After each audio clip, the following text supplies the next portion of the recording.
गरीब किसान और सोने का बक्सा। एक समय की बात है, एक छोटे से गांव में एक गरीब किसान अपनी जिंदगी की मुश्किलों से जूझ रहा था। वह दिन रात मेहनत करता, लेकिन फिर भी उसके पास बहुत कुछ नहीं था।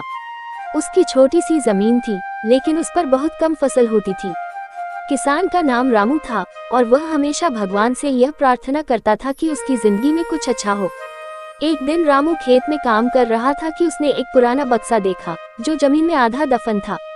उसने बक्से को बाहर निकाला और जब उसे खोला तो उसकी आंखें चौंक गईं।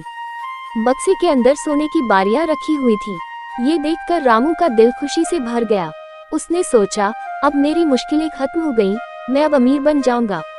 लेकिन जैसे ही रामू बक्से के पास बैठा, उसे कुछ अजीब सा महसूस हुआ। उसे याद आया कि उसकी माँ हमेशा उसे समझाती थी कि धन से ज्यादा अहम सच्चाई और ईमानदारी होती है।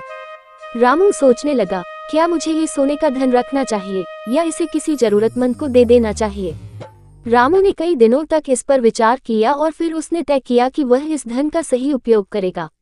उसने सोने की बारियां गांव के एक जरूरतमंद किसान को दे दी, जो किसी कारणवश कर्ज में डूबा हुआ था और फसल खराब होने के कारण परेशान था। कुछ समय बाद रामू ने देखा कि जिस किसान को उसने सोना दिया था, उसने उस पैसे का सही उपयोग किया और धीरे धीरे अपने खेत को फिर से उपजाऊ बना लिया। वहीं रामू की खुद की जिंदगी में भी बदलाव आया। उसकी मेहनत और ईमानदारी से उसके खेत में भी अच्छी फसल होने लगी और उसकी जिंदगी भी सुधरने लगी।